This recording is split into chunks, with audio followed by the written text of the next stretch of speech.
যেখানে মনুষ্যত্বের শূন্যতা, সেখানে দাঁড়িয়ে আমার এ গান। যেখানে মানবতার নিস্তব্ধতা, সেখানে চেয়ে যাই প্রাণ। যেখানে মনুষ্যত্বের শূন্যতা, সেখানে দাঁড়িয়ে আমার এ গান।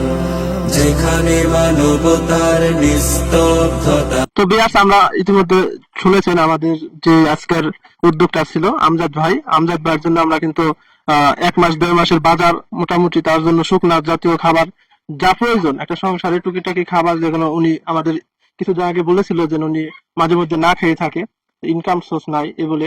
সেখানে কিন্তু আমাদের আত্মাকোয়া ফাউন্ডেশনের স্বেচ্ছাসেবকগণ একটা সিদ্ধান্ত নিয়েছে, তার জন্য আমরা মোটামুটি 1-1.5 মাসের একটা বাজার যেন 1-1.5 মাস সে ভালো মতো খাইতে পারে, কিংবা এই খাবার চলাকালীন অবস্থায় সে যেন কিছু কাজকাম যোগায়, কাজকাম করে তার পরবর্তী মাসের রোজগার করতে পারে, সেই ব্যবস্থা করে দিয়েছে। তো আজকে আমরা শুনবো আমজাদ ভাইয়ের কেমন লাগছে এই উদ্যোগটা, আর এই আত্মাকোয়া ফাউন্ডেশনের স্বেচ্ছাসেবকগণের যে সিদ্ধান্তটা তার কাছে কেমন লাগছে, সে কথাই তার কাছ থেকে শুনবো, তার নিজ মুখ থেকে। তা আপনার কাছে কেমন লাগছে যে এই আয়োজন গুলা করাতে? আপনার কেমন ভালো লাগছে? এই যে আমরা যে বাজারটা করলাম, এই বাজারটা সবাই করে দিছে, দেশ ও প্রবাস থেকে সবাই অল্প অল্প কিছু টাকা পয়সা দিয়ে আমরা উঠে আপনার এই যে বাজারটা করে দিলাম।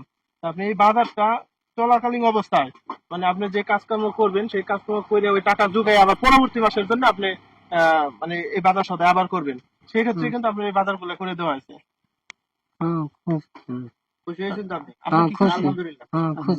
তো আপনার যদি কোনো আত্মাকোয়া ফাউন্ডেশনের কাছে যদি আপনার কোনো কথা বা কোনো আবদার থাকে যে আমার পরবর্তী এই জিনিসটা হলে ভালো হয়, কিংবা আপনি রোজগার করা ভালো হয়, যেমন আপনার একটা দোকান করলে কিংবা একটা গরু ছাগল পালার এরকম যদি ইচ্ছা থাকে, তাহলে প্রকাশ করতে পারেন। কি দরকার তোমার বলো?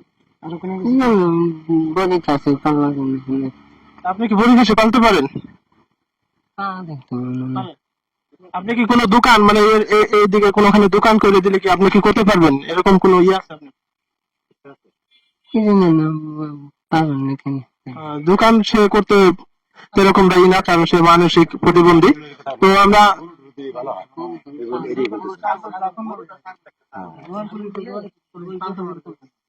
যাই হোক, আমরা শুনলাম তার মুখের কথা।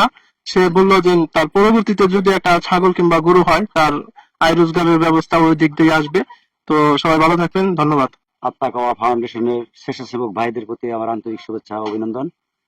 আমি সত্যি আন্তরিকভাবে খুবই মর্মাহত, এত খুশি হয়েছি যে আজ এই আত্মাকোয়া ফাউন্ডেশনের পক্ষ থেকে অত্র ঈশানগোপালপুর ইউনিয়নের দুর্গাপুর খেদুমাত্রপাড়া এলাকার এক গরিব অসহায় লোক নাম আমজাদ, তার পাশে এসে তারা দাঁড়িয়েছে।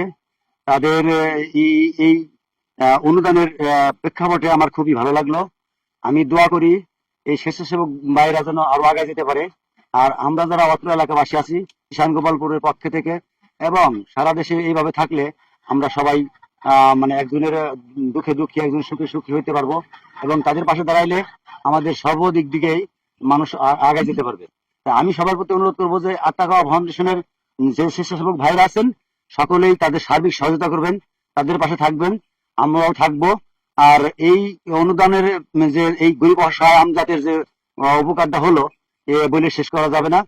আমরা মনে করি দল বল নির্বিশেষে সবাই যদি আমরা আত্মাকোয়া ফাউন্ডেশনের সহযোগী যারা স্বেচ্ছাসেবক আছে তাদের পাশে দাঁড়াই, তাদের থাকি, তাহলে মনে হয় ভালো হবে। তাই সর্বোপরি আমি তাদের দীর্ঘায়ু এবং সুস্বাস্থ্য এবং ভবিষ্যৎ পরিকল্পনা কামনা করে সবার কাছে দোয়া প্রার্থনা করছি। আসসালামু আলাইকুম।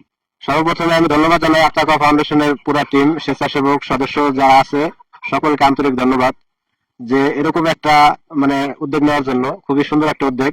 আমাদের সবারই উচিত সমাজের এরকম অবহেলিত মানুষের পাশে এসে দাঁড়ানোর। আমাদের সকলের এরকম দায়িত্ব, কিন্তু আমরা আসলে এক একজন এক এক পেশায় নিয়োজিত, এক এক কাজে ব্যস্ততা থাকি, যার কারণে আমরা করতে পারি না। এখানে কিছু লোক মিলে, স্বেচ্ছাসেবক সদস্য সবাই মিলে যে উদ্যোগটা নিয়েছে, আমাদের আত্মাকোয়া ফাউন্ডেশন গড়ে তুলেছে, সেই জন্য আমি আত্মাকোয়া ফাউন্ডেশনের সকলকে ধন্যবাদ জানাই। আর সকলকে আমাদের ফাউন্ডেশন যাতে ভালোভাবে চলে, আমরা আরো আশেপাশে যারা লোক আছে, যারা প্রবাসে আছে, বিভিন্ন জায়গায় যারা আছে, আমি চাই যে আপনারা সকলে যে যেভাবে পারেন আত্মাকোয়া ফাউন্ডেশনকে সহযোগিতা করবেন। কেউ টাকা দিয়ে, বুদ্ধি দিয়ে, শ্রম দিয়ে, যে যেভাবে পারেন আপনারা ইনশাল্লাহ একটু চেষ্টা করবেন যাতে আমাদের আত্মাকোয়া ফাউন্ডেশন আরো অনেক বড় হয়, সারা বাংলাদেশ এবং পরবর্তীতে সারা পৃথিবী যেন আমাদের আত্মাকোয়া ফাউন্ডেশন ছড়িয়ে যায়। পৃথিবীর বুকে। সে যেহেতু অনেকটা অসহায়, দেখছেন তার বাড়ি একটু দেখাও, বাড়ি ঘর অবস্থা, বেড়িবাঁধের কোনারে সরকারি জায়গায় তারা থাকে। সেই জন্য সবাই আরেকটু সহযোগিতা করবেন, তার যাতে একটা ছাগল বা একটা ভালো কিছু গরু দেওয়ার একটা তারা সেই আবদার রাখছে, সেই আবদারটা যাতে পূরণ করতে পারি সেদিকে সবাই একটু লক্ষ্য করবেন।